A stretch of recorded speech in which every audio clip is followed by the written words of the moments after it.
Also summons history from 79 years ago, the end of World War II, victory in Japan, with the document signed in Tokyo Bay that day. KAKE's Jocelyn Schifferdecker reports how people gathered in Wichita remembered the end of World War II.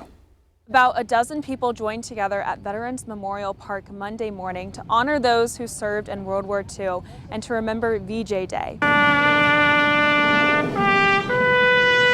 That was the biggest conflict the world has seen to date. Almost 80 years later, U.S. Navy veteran Herb Duncan still remembers it well. And all these guys would march up there and they'd get aboard that train. And so this was whenever they were going to They were going to war. The horrible moments of war. And at about 5-6 weeks later, the train would stop again. Only this time, the coffins came out. He says every single person who served is a true hero, saying freedom isn't free.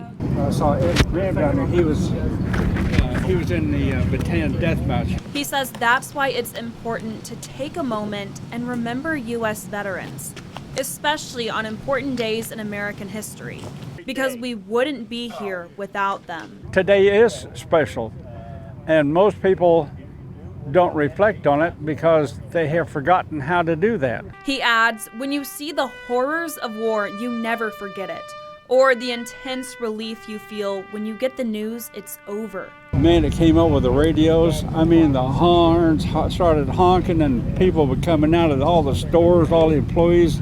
You could not walk in the street. Duncan and several others listened closely as the history of VJ Day was explained at the remembrance ceremony. The atomic bombs on Hiroshima and Nagasaki were absolutely horrifying, but the other side of that coin, had we been forced to invade, we probably would have lost 1 million men. Master of Ceremonies and U.S. Navy veteran Bob Fugit agrees it is essential to remember our past. You've heard it said 1,000 times before, those who forget history tend to repeat it.